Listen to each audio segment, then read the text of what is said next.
Hi, this is Blake at Human Factor, and we make podcasts for associations easy in 3 ways. Just remember WWW. First, the why. Why are we creating this podcast? And are there any others like it? This will help us implement a strategy for success and help find a way to integrate the podcast into your existing strategy. The next is workflow. We have to figure out a workflow to get the show recorded. Whether you want to come to our studio, record on the road, or record from your office, we've done it all, so we can figure out what's best for you and what fits your budget. Last is the what, as in what to do with this. Since now we have goals defined in the strategy and some content created, we can talk about how to promote the show and maximize this content. We can figure out what social media platforms and different ways to boost it to the listenership. At Human Factor, we love helping membership-based organizations with their podcasts and add value to their community. For more tips and tricks, free videos and articles about podcasting, go to humanfactor.net.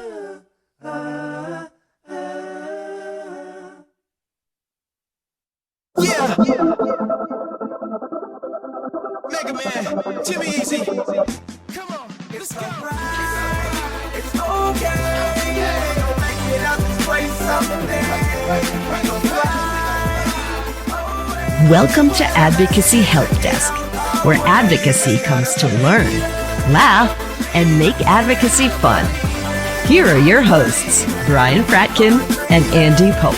This is a live stream show where we can connect hundreds and thousands of folks that are doing government relations, grassroots, advocacy, public affairs across the whole country, across the world, even if you're tuning in from overseas. But the theme was there's a lot of great events, webinars, and series that different associations put on to help educate people who are in the advocacy space. But it's not always personalized. So we thought, what if we did a live stream show? What if we built a website, advocacyhelpdesk.com, where if you had troubles or issues, you could contact us and we could pair you with an expert in the field or a practitioner that had similar issues that overcame them. And so really this is a network of experts and advocacy professionals and leaders that are helping each other. It's a free service. This is a free live stream. And every couple of weeks we have on a new guest that comes and brings their perspective. Everybody has a different way of doing things, which I think is wonderful. But there's some really successful people out there that I think we can all learn from. And so this is a forum where we bring them on and we chat with them and we answer your questions. So actually, if you look at the text box on the right-hand side, you'll see you can type in your comments in real time. Brian here is tracking who's on and who's asking the questions. Closely. He's got eagle eye. I call him Eagle Eye Fracken. And he'll be watching those as they come in. But before we start, I do want to thank our partners who make this possible. First is Human Factor. It's Blake and Paula. They run our podcast. I'm actually with FDRA. It's a big shoe. It's representing all the footwear companies and consumers around the country.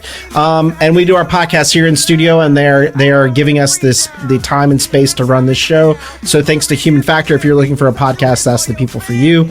And also I want to thank my co-host Brian Fracken with Spark Influence. They also run our platform for advocacy. So all the software, all the technology that we need and need to know about to talk to our advocates and get them activated in Washington, around the country.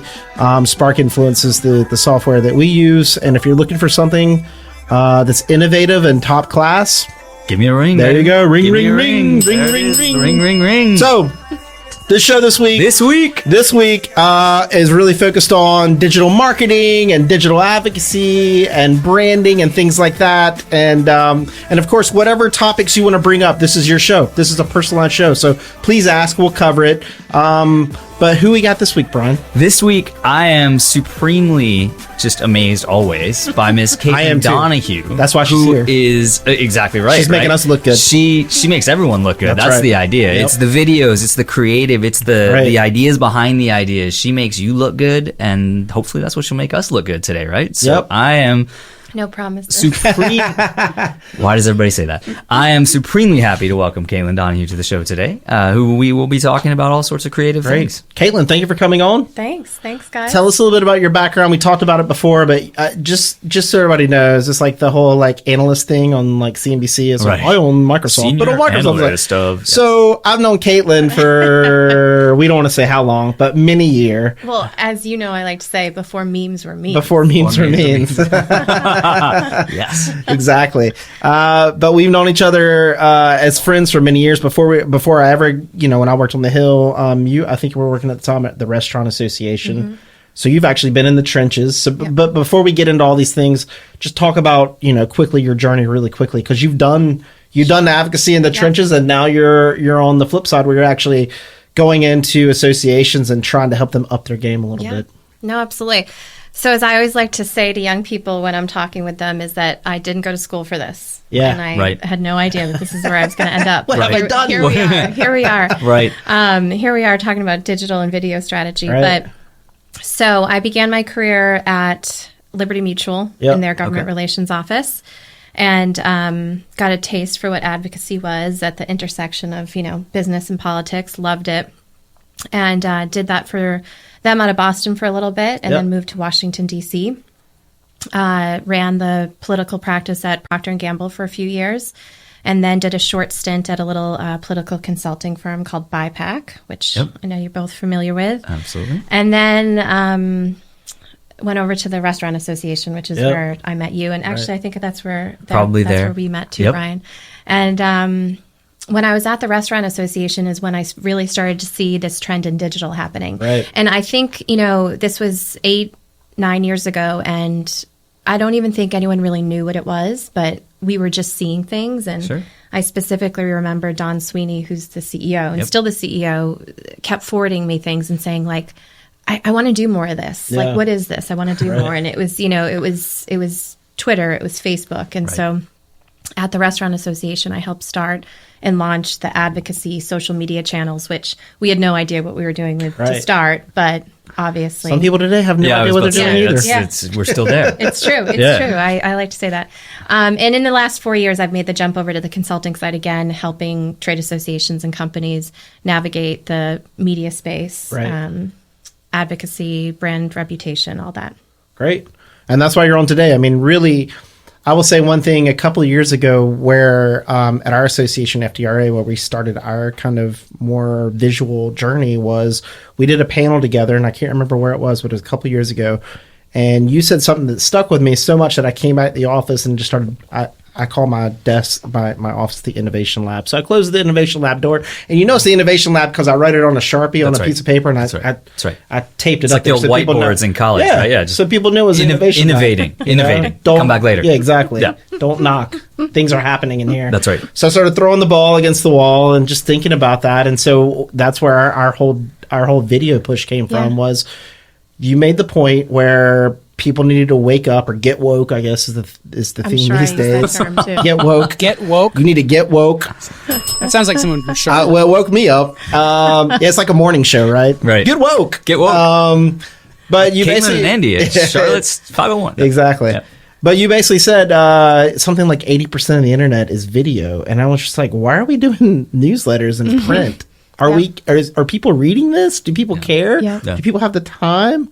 So if people are doing 80%, if these people, I call them consumers, advocates, consumers, et cetera, for brands or for associations, I think it's all the same person when we're talking about that. But if it's 80%, people are looking at the internet at 80% video. Right. Yeah. Well, what are we doing here? It's crazy to think that like people have one behavior when they're doing stuff in their personal life, but a totally different behavior when they're at work. So therefore, like they only read newsletters at work, but at home they watch video. Yeah, right? That's just simply not the case. Yeah. And I think we've talked about this a lot in terms of like staffers on the Hill, which so many of our clients anyway are trying to talk to staffers and influencers, and it's like they're consuming information just like the average person. Just because they have a badge and work on the Capitol does not mean that they're not on Facebook all day or scrolling through LinkedIn. Right. watching videos, looking at TikTok. Are you guys onto this whole TikTok thing? I don't know. I what am, that but is. I am, Caitlin. But tell Andy. That's right. That's why I hired Blake. Whole other show. But it's like these new platforms keep popping Yes. up. What's a TikTok? Yeah.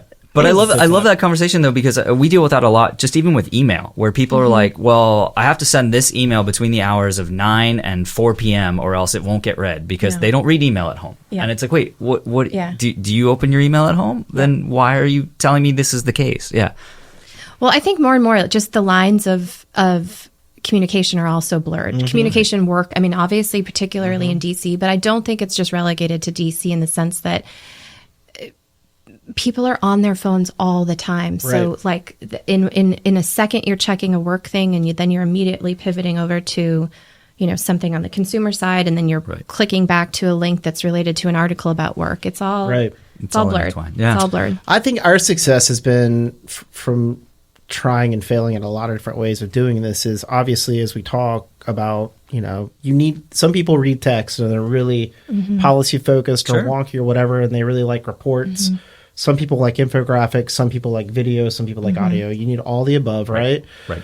But in order to kind of, from a branding perspective, to kind of revitalize associations or become kind of thought leaders, I think, videos are super crucial, because what happens is in communications, many people don't think about this and break it down. I think about it a lot, but there's a psychology to communications, and that is, when you see video, you hear audio, you hear emotion, you see posture.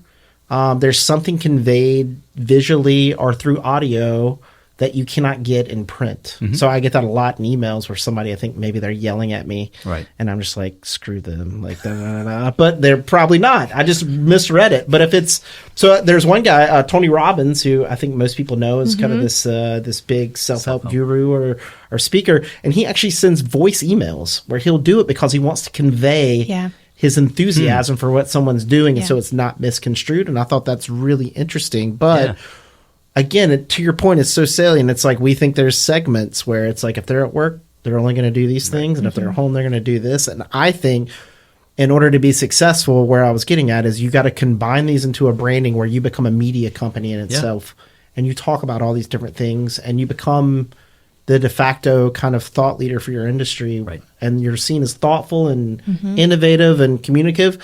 But it all comes down to this one thing, and I think this is what DC doesn't do very well. It's got to be valuable to the person reading it. It can't just be some tchotchke stuff you come up with and put out, right? You've got to be thoughtful still, but you have to be very quickly and timely by putting it out. So it is difficult, but it's a challenge, and I think this is the problem, and why where there's such a slow adoption rate here is that the pressure's on. I mean, you have to be a utility player now. You have to know how to.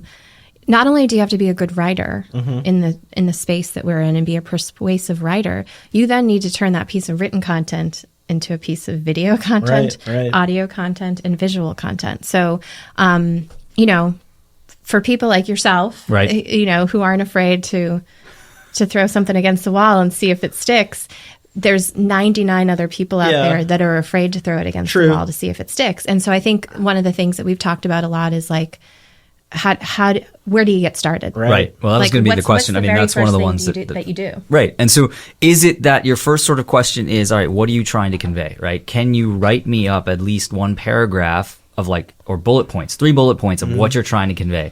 And then from that, we get to, is that sort of the process? I mean, that's the question that we got 6 times in email this week was, where do I get started with creative? Yes. I think we like to say video, just like anything else, is 80% strategy. Okay. So you got to start with the most important questions. Who's your audience? Because to your point, not every audience is video, although I'd argue that most of them are. They are now. They are now. So it's the strategy. Okay. Who's your audience? Number one, who's your audience? Who's your audience? What do you want them to know? Yep. And what do you want them to do? Yep. Okay. How long is this content relevant? Oh, that's a good question. I don't think a lot of people ask. That's super important for video in particular. I think anything video, audio, visual, shelf life. Okay. Let's be honest. Like, this is going to have a shelf life of what? maybe a month max. 7 I don't years. know. 7 years. Some people aren't doing video. It could be 7 2-3 years. That's right. The way this Yeah. adoption rate in DC happens. So it's like how 2 long, months, 3 years, 7 years. We're good. We'll find the. how long do you need this? How long do you need this to be relevant? Back to your point of the timeliness. And then where's it going to live and how are you going to push it out? Yeah. Okay. And if you aren't answering all of those questions on the front end, then yeah, of course, it's real scary. So is that is that like the project. checklist that you're giving out to Yeah. folks when you first say, "Hey, look, you're talking to me about creative. Let's think about this. Here are 6 things. It'll take you 20 minutes, but Yep. just look through this, and this is what it means, right?" Yep. Okay. And I'm going to tell you like a really big secret that we do with our clients, go. and we This is try a curly The secret. secret. we try and tell them. Get woke, everyone. Do we want reverb for this? This has never been heard before. Uh-oh. We tell them to ask their audiences what they want. Whoa. Interesting. Interesting. Okay. So this concept of doing like a little Interesting. quick pulse survey, you know, before they endeavor onto a new big project. So we just did this with a client where we think that the place to go is audio. We're not even going to use the P word. We're not using the podcast word. right, Podcast is too scary. Blake's ears are perking up right now. Yeah. We're thinking that audio is the way to go, and we put it out there. We put it out there in a little pulse survey to their list of several thousand, and we got enough traction that people like their newsletter. Interesting. But more than 48% are interested in audio content. Really? So 40%? we feel like that's a good direction to go. So I joke and I kid, and obviously you guys know my fresh personality, but sometimes it's just as simple as asking the audience. So is that, and do you find more associations starting, because we talk about this all the time, is the fear, right? We talk about that fear, and you say one person doing it, 99%. Yeah. I know Andy's got a manifesto ready for this. Yes, but, I do. Yeah. But Thank you, Brian. is that something that we... I don't need to be teed up for that. don't worry about it. But is that something, it's what we do.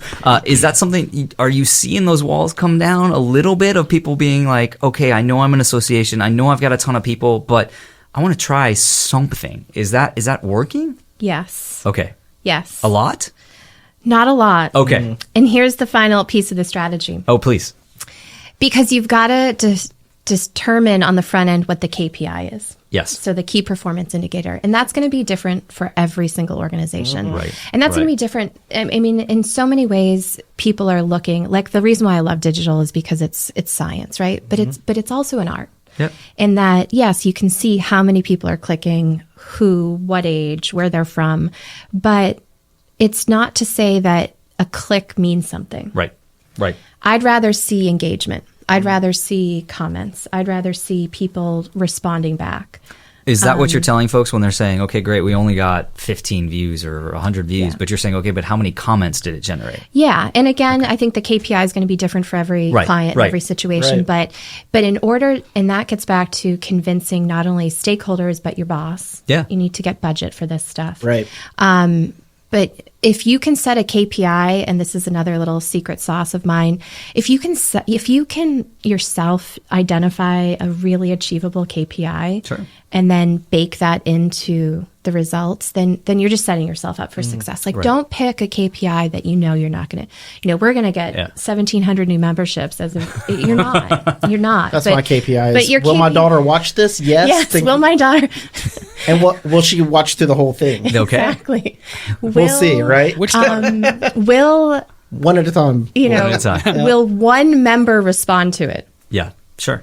I mean, I know it sounds a little silly, but Yeah. I think you have to set some reasonable expectations on the front end so that you can then incrementally. These little baselines just Little somewhere. baselines. I think that's super smart. I mean, obviously I've done a lot of podcasts now, and I started my career doing communications on the Hill, and I screwed up a lot and made a lot of mistakes. And my boss ran an advertising agency before she came to Congress, so she know that.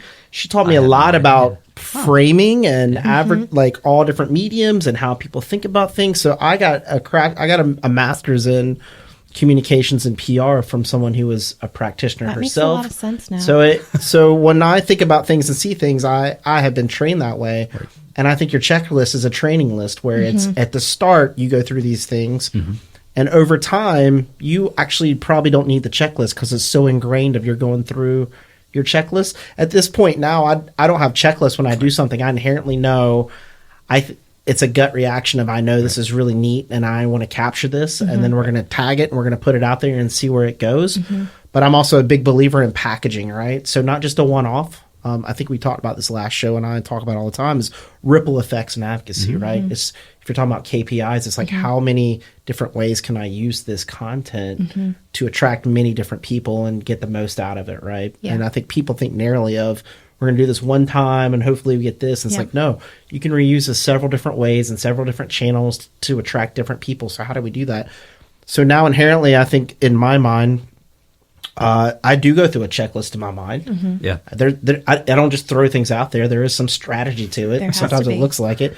But a lot of times too, we will try different things because we're willing to see where we're at, because ultimately, some of the video stuff, this is free stuff. This isn't like you need huge production. And I'll show Blake, if you want to throw up, on the screen, you got this live on streaming. Where you got it? You're up. All right. So this is an example. I was actually on Capitol Hill, and we were running an innovation fair in a couple of weeks, and I literally just walked flyers around door to door. I was talking to staff assistants. I didn't want to talk to legislative assistants because I was talking about 3D technology and stuff, and I knew the youngest person would get it right off the bat. So what are we looking at? So this is just a video I clipped in Rayburn House office building of explaining to myself walking. I was doing 20-second door-to-door meetings, sir. So nothing in depth, but just trying to brand footwear as innovative, right? Clipped this video in 30 seconds, uploaded it to LinkedIn, and I got almost 5,000 unique views on this, right? So I did think about my audience. My audience for this was footwear brands that were participating. So I wanted them to know that we did all we could. I was literally walking flyers around door to door. Right. Any other people I got on top of that was all gravy. Yeah. And I got that, and I had comments back of saying, you guys are really you're going door to door for this stuff. Yep. Like, that's awesome. And then another example of this, if I can pull this up, Blake will keep it on there. This is the fair itself. And I took a quick video where I just literally walked around, showing what it was in real time that people were doing, footwear companies showing off different things. This is from my iPhone, and I tagged it up to LinkedIn, and I got 6,000 views off this, right? And so you could run ads against this very cheaply and affordably.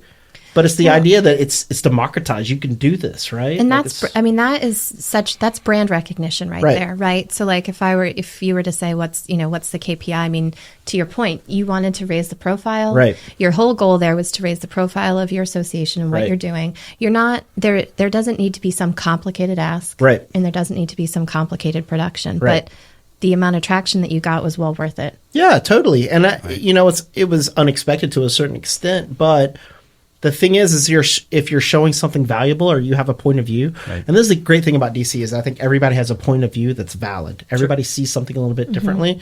And so I think there's this, what I call the skilo theory, where everybody wishes they were a little bit taller. They wish they were a baller. They wish they had a girl who looked good. They would call her. Maybe they'd FaceTime her now or tweet or text her. It's the difference. But I wish I was a little bit skinnier when I get up in the morning, but I still show up and do this live show because I think I have a perspective and a point of view, and I really want to help people, and I really want to talk about. I'm passionate about doing this stuff because I think it's really neat and really cool, and I just hope people aren't impaired by how they perceive themselves. There seems to be a lot of insecurity in DC, and if I can reach out and talk to anybody who's watching. Just try to talk a little bit, like even at your desk, do a screenshot of from your laptop or from your phone and just give a perspective on something that you're passionate about and post it. And in doing so, I believe there's inertia to this, right? The more you do, the more insight you get into what you're doing and how it's done well, and the better you can communicate it. But I do think on the back end, what some people may not do, or they may do too much of, is I think people do too much analyzing at the front end and slow themselves down. So you have the bureaucracy, and maybe we'll talk about the bosses for a second, because I think bosses are a big barrier. Yep. But then on the back end, you don't analyze it enough to see that the KPIs aren't really executed right. We didn't hit that right. Yeah. Let's be self-critical. Like some people are like, oh, it's the greatest thing ever. It's like, don't try to sell a salesman, right? Like, I get it, but did you really hit what you were looking for, or did you not? And if you didn't, why? We really got to be like, we're critical in our podcast. Sometimes we're like, that was a really crap show, right? We could have done a lot better, or better prep. And you got to really say to yourself, like, I really need I got to do better at that, right? It's either prep on the front. But you've got to be or ready to fail, and that's Totally. something that I cribbed this from another a conference or panel that I sat on, and someone talked about building in a fail budget, and that gets back to A fail budget. Okay. Convincing leadership and stakeholders and board members to buy into this is Right. that build in a fail budget. Literally talk about, say, if this project, I estimate that to film X videos, which to your point could be very well free, but with the video editing and all that, build in budget that like one or two of them are going to stink. Sure. Yeah. And talk about that on the front end with the various people so that you're not setting yourself up for failure. Right. I mean, you're setting yourself up for failure by Right. talking about the fact that you're going to fail. Right. Because you are, because not everything is going to be executed perfectly. Right. A friend of mine who runs the political programs at a big company wanted to do like the kind of authentic.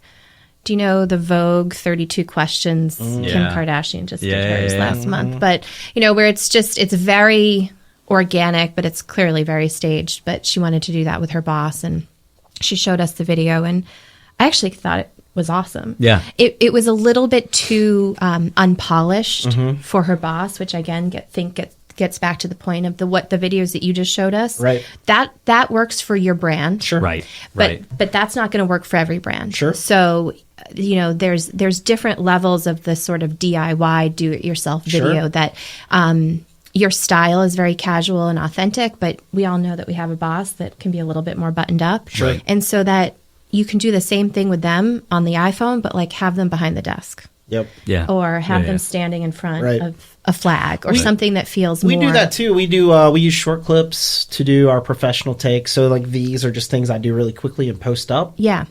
But when we want something that looks professional and is branded on the front end, Yep. we go to them and we take our clip. They clean it up. They make sure the audio is good, the lighting's good. They make us Yep. look good. And then we post that out more towards our newsletters and on our website. My organic stuff is on my own LinkedIn stuff Sure. typically, Yeah. right? And it works. Yeah. But not everyone's boss is going to want to do that. On the boss front, I have personal advice for people out there who complain about boss stuff because I am in leadership and 'Cause you're a boss. We look at budget and we look at all these things and if someone would ever come to me with an idea and I wasn't sure about it, it's typically because the process wasn't proved out or thought out or, it's like, I want to do this and I think it would work. Be like, great. What's the processes? How do you budget for that? How do you execute the KPIs, all that stuff? And I have this theory that if people in DC, and I'm a huge believer in happy hour. I love happy hours. Brian and Caitlin and Blake will tell you that. But I think if you're young and you're in advocacy and you got this idea you want to prove out, tell your boss you want to work on it from 5 to 7 on your own time. Prove it out yourself. And then deploy it and see how far it goes. Right. Some of this stuff is free. Yep. Obviously it's free for certain things. So, but I just think, like if you want to prove something out and you believe in it, take the extra time to do it. But if you want to do it on your own office hours and you love happy hour like I do, you need a process. Right. You need that checklist. Right. You do. You need to know the budget. You need to know the players. You need to know the staging. You need to have almost like a business plan for what you're doing on this Yep. stuff. You can't just fly by the seat of your pants sometimes. Now, after a couple of times, you could probably start doing it at that point because then it's proven and people know. But until then, you need to put in the time. Got to put in the effort. You got to put in the time. Got to put in the effort. So I want to go back for a second because we talked about the audience. So obviously the questionnaire, right? Because this is where a lot of folks sort of get tripped up. Is they don't have faith in themselves to be able to do it, right? They're a little afraid of it. They're not willing to sort of not stand up to their boss, but talk about it with their boss and say, look, give me a chance, right? Let's do this once and see what happens. So tell me I know all the KPIs are different for different organizations, but can you give us a couple of example ones, just simple ones? So, because I know, again, the reason we do this, a lot of folks in DC, they think about these things, but they're not sure where to start, what to do, how to get things doing, or even what to prove, what they want. Right. They see your video, Andy, and they say that works for Andy because he's relaxed and he's walking around, and it looks good because he's knocking on doors, and it makes him look like to members that's great, right? You're going to I only bring knocked our on message. Knocked on one door and did a video. No, that's right. They don't need to know, but to them it's like he brought our message to the doors of Congress, right? That kind of thing. So. Right. So how do you like start the like we have folks, the video piece and the storytelling piece is what I admire most about the work that you do. And so how do you get them into that space of being like, okay, what are you trying to do? How can we get you there? What are the KPIs that make sense for this? How do you get into that space? How do you get into that line of thinking? So we do a lot of comparison shopping, for lack of a better term, in the sense of I'm constantly on the lookout for what people are doing. Yeah. Right. Whether brands or advocacy, anybody. Anyone in the space. Gotcha. So okay, whether they're peers or competitors of theirs, similar sized trade associations, anything. And I'm always on the lookout to be able to show a client that this is what the marketplace is doing. Gotcha. And this is what's working. I think the other thing is you've got to understand what your boss or board members' KPIs are. Yeah. Okay. And so I had a client a couple of years ago who launched an advocacy social channel, and she said to me, my number one goal is to put out content that's good enough that one of my member companies would share it. Okay. And it seems like a really simple ask, but I knew, a month in when we had developed a piece of creative for her that was liked and shared by a couple of her member companies that we had hit the mark. Yep. Right. Because that was the fear of her boss and her CEO, was that the content was going to be crappy. Right. And that the content wasn't going to be becoming of the policy and the issues. Sure. And so I think it's about making sure that, whether you're talking to the decision maker or making sure that the decision maker has a say in the process. And just continually showing them and proving to them what others are doing in the space. So that's and again, it's hard because not everyone's doing this, right? We haven't quite hit that tipping point yet. Yeah. There's a few trade associations who are doing this really well, and there's a few advocacy groups who, and they've been doing it for years, and they've been doing digital. The Shoe-In Show. The Shoe-In Brought to you Show by Big Shoe. And a lot of the trade associations that Blake works with, are doing great podcasts, but everyone else is just real tentative. So, I mean, I think the other thing is, to Andy's point, is to do the research. Mm-hmm. So I would say that there's a wealth of information out there. I mean, articles that, me, I always have my stats, and I don't make the stats up. I just go read a couple articles on what people are saying, and then I'm able to effectively convince someone, because I'm like, well, here, these are what the stats say. Right. But I think that trying it on yourself first. Right. So I love that idea. And we've done that with clients where we will, before we roll anything big out, that's the last thing you want, right? Is to have a whole slate of whole people big rollout, and then and so do it on yourself first, test it. I think just back to the tactics of get a tripod. Okay. So easy. We're sitting here today with a bunch of iPhones and iPads looking at us. Right. It's that easy. And you're Don't give away the secrets. Don't give away the secrets. And you're only your secrets, not our secrets. and you're using an iPhone. Everyone's using an iPhone. You can use an iPhone. Go get a tripod. Okay. Easy. Easy. Buy a tripod. You don't even have to leave your office. Order one online. Order a good microphone. Okay. So one thing about video content in 2019 is that it doesn't have to look great, but it has to sound great. Yep. That makes sense. Yep. That makes so sense. It can be like a little bit blurry and maybe a little askew, but if the sound sounds like crap, then that's going to feel like a cheap video. Mm-hmm. Yeah. So you can get plug-in microphones for iPhones, etc. Yeah. And then you can get lights. You can buy yourself a light. You can truly make yourself a little video studio in your office for less than $500. Yeah, we've talked about doing that that's in our great. office as well. Because then you can buy like a foam board with your logo repeated. Right. It's almost like you're watching a sports interview after the match is over, and the manager or the coach is talking about what happens, and all the sponsors are in the back, right? Yeah. Right. You could sell sponsorship for your video series. I mean, we've sold sponsorship for podcast series on innovation for certain people, right? So, but yeah, you cut it in a little corner, and you put put the lights up, get the nice mics or whatever, and and find yourself a good video editor. So Andy uses Short Clips. We partner with Short Clips. They're great online video editing. Lots of freelance editors out there, and other online options. I would say you definitely have to. I can do my own on on iMovie, and sometimes Blake will do some stuff for us on Final Clip. But if you don't know what your Final Cuts, thank you very much, and Adobe, Blake. and yep, ones. Exactly. But it takes a lot of time if you don't know what you're doing to stitch, to pull out. Sure. Like you You're can not pull used it, to and, it's like editing things here and there, and it's like we should all be focused on the stories and and telling the stories. We should not be focused on the tech and trying to figure that out. Right. I mean, I had to do it because we had a shoestring budget at the start, right? Before we started doing it. And in test mode, you do some of that, but ultimately it's like, I need to get on to the next video or to the next content piece. I got to think about something else.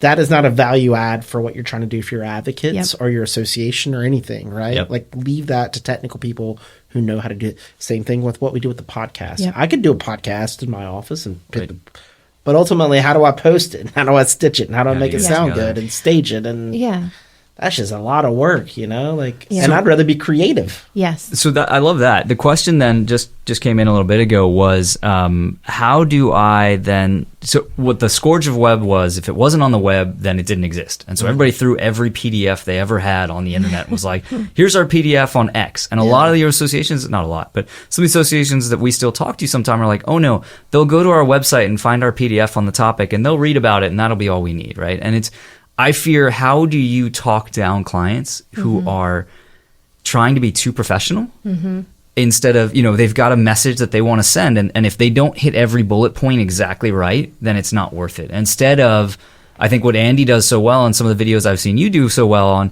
are the ones that are completely authentic. It's this is us. This is what we're doing. We're breaking down the walls instead of keeping the walls up. And this is what I want to tell you today. And this is what we're talking about. And here's what the issue is. And then I'm done. Yeah. How do you fight that with sort of some of those battles with your folks? Because I'm sure there's somebody listening here that's saying, I could do this, but my boss wants me to make sure that I hit these 15 points. And if I don't hit these 15 points, it's going to sound super boring, et cetera, et cetera. So I'd say start small. Like, you don't have to put the whole PDF into a video. Use the video as an introduction to the PDF. Okay. All right. Yeah. So, because I know we know this stuff, but how do we? So one of the things we've been talking with clients about, and is this idea that at the beginning of the legislative calendar, typically in a typical administration, but I think we can all agree that this has been anything but typical administration. You'd have a sense within the first quarter of the year of what your key issues were going to be. So, set up a video shoot, whether you do it DIY or, you reserve some time with a vendor, set up a video shoot where you can do a quick, minute to 2 minute intro of each legislative issue that you're going to have throughout the year, so that you have a short piece of video content that can queue up or tee up a whole host of other documents that are going to be coming. I like that, because you're not necessarily, you don't know all the facets of the issue to start, but you know that here's the key points. So if we can get that across now, then whatever else comes along. It's kind of like when you watch a TV show and it goes off the air for 2 years and it comes back, and you're like, at the start, I need a 2-minute reminder of the 7 seasons that came. What happened with that dwarf and the dragons? I don't quite remember. Right. Exactly. Right. No, exactly. And I think that that gets back to a point that you were making, which is, we know that not, everyone is watching video. Not everyone loves it. So you got to have the mix of text, copy, video, design, audio. So if you can get your head of office into a shoot, again, whether it's DIY or outside, where you get them on camera and they give the top lines in terms of, we're a trade association X, Y, and Z. These are our top issues. This is what's important to us because it's important to the industry. We look forward to working with you on these issues. How great is that to get an email that has, the head of the government affairs office's face and voice, and then you click off and read different things that you want. I think part of it, back to the strategy. Yeah. And I think this is so important, is that there has to be a strategy behind it. So it's like, you have to be nimble and flexible in that the conversation's changing all the time. And it's exhausting. I get it, as a practitioner, to be out there thinking, I can't do a video for every single thing that pops. But if you can think about, again, back to the 5 or 6 important things that are going to be happening in your industry over the course of the next 6 months, develop a little strategy around each, so that you have it in place, and so that you're kind of ready to go. And then it's pre-approved ahead of time. That's the other thing. I mean, this is it's so funny because this is what used to happen with social. When companies and The organizations messaging first started with forever. social, it was like everyone in the organization had to approve a tweet. What was it with the Romney campaign? Right. Like 17 people had to approve one of his tweets. That's just good business. Let's just say that's turn it up to 25 in your typical trade association. Yeah. Right. But nowadays, I bet, that process is very streamlined because what happened is that people understood that you put together a messaging doc, you pulled the content for tweets and Facebook posts from that messaging doc. You then, it's the same with video. What's the strategy? What are the messages you want to be saying? Develop a couple pieces of content around it, and then you have it. That's a great point. Don't throw curveballs at leadership. Yeah. Say, we all know the same issues are coming up. Yep. Let's do some new videos. It's the same stuff. There's a reason why in a typical presidential campaign, someone would go and do a stump speech 80 times in a row. Right. It's because people need to hear the message 3 and 4 times before it really sticks. Yep. Sure. So there's no problem if you cut the video and it's very kind of, it's general. It's not specific. You can cut the specific later, or you just use text on an update, legislative update or whatever, and you put your siren at the top like Drudge Report. I was gonna say the epilogues of the movies, like Exactly. Andy Polk now lives with his family, and exactly. Exactly. Exactly. Or another thing to think about is, and we've gotten a client starting to think about this, is that there's 3 or 4 times a year that your leadership comes together. Right.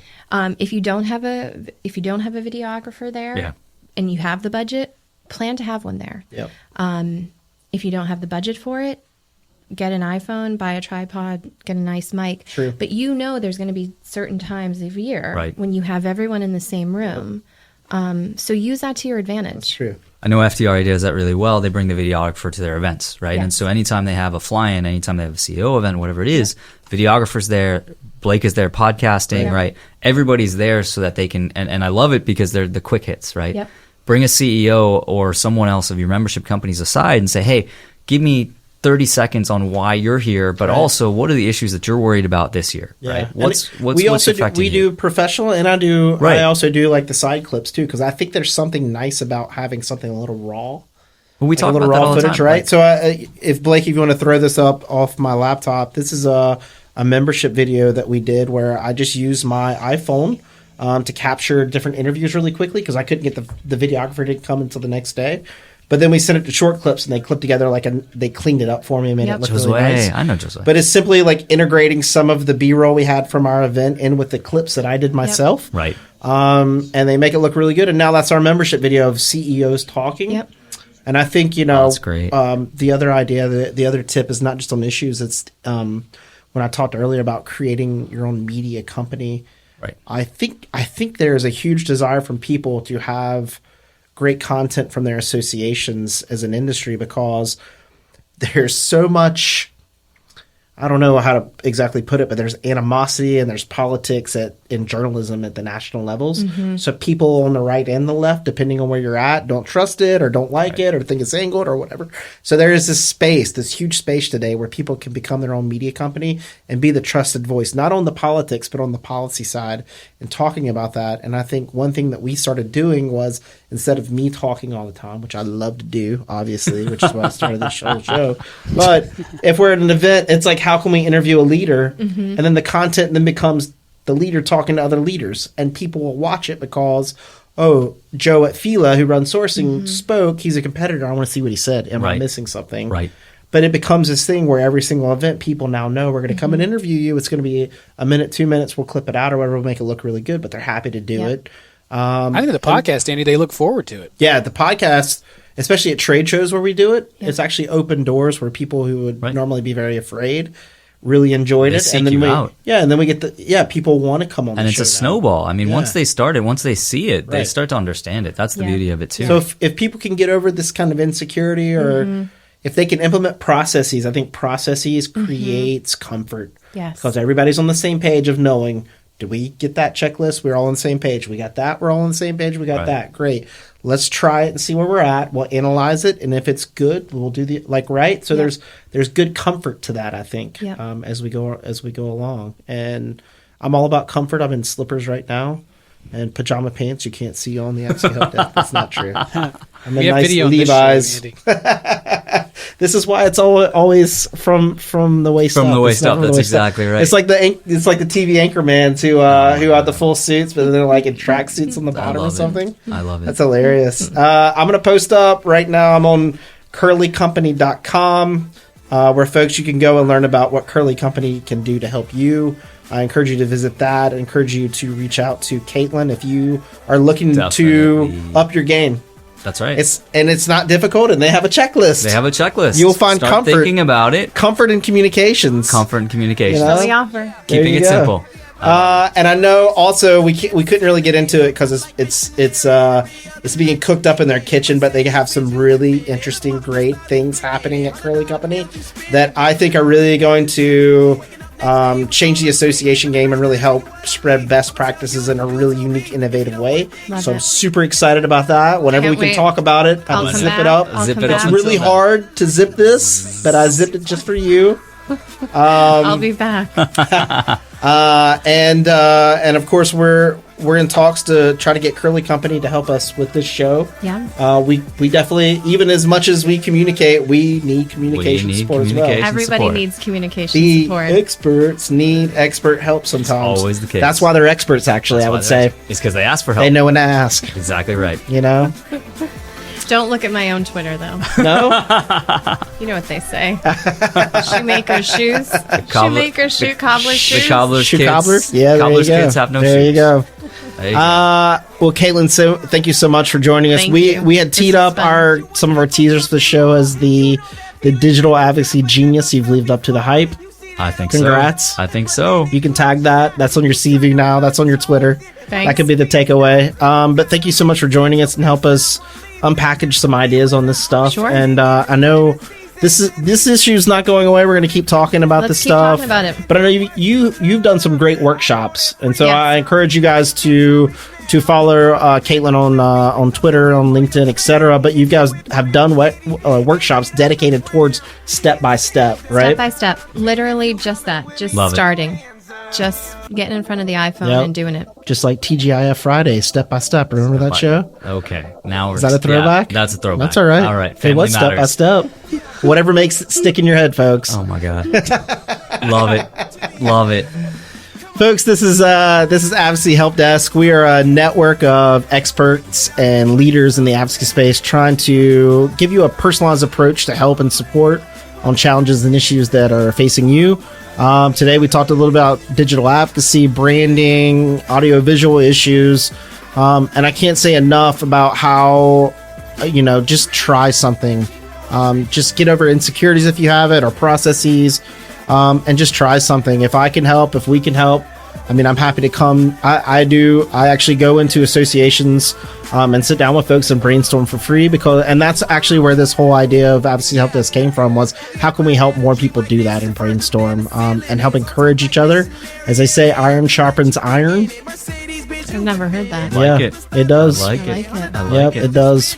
That's right. Iron sharpens iron, and so that's what the Advocacy Help Desk is all about. So spread the love, let people know about this show. We want to connect people coast to coast and talk about advocacy, not just in DC, but in state capitals. There's no difference between the campaigns that we run for politics and policy. And even I have a lot of friends of mine who run brands who are queuing in to get some best practices and tips, because I do think there is so much crossover that we don't talk, and eventually we'll have another show and talk about that. Yeah.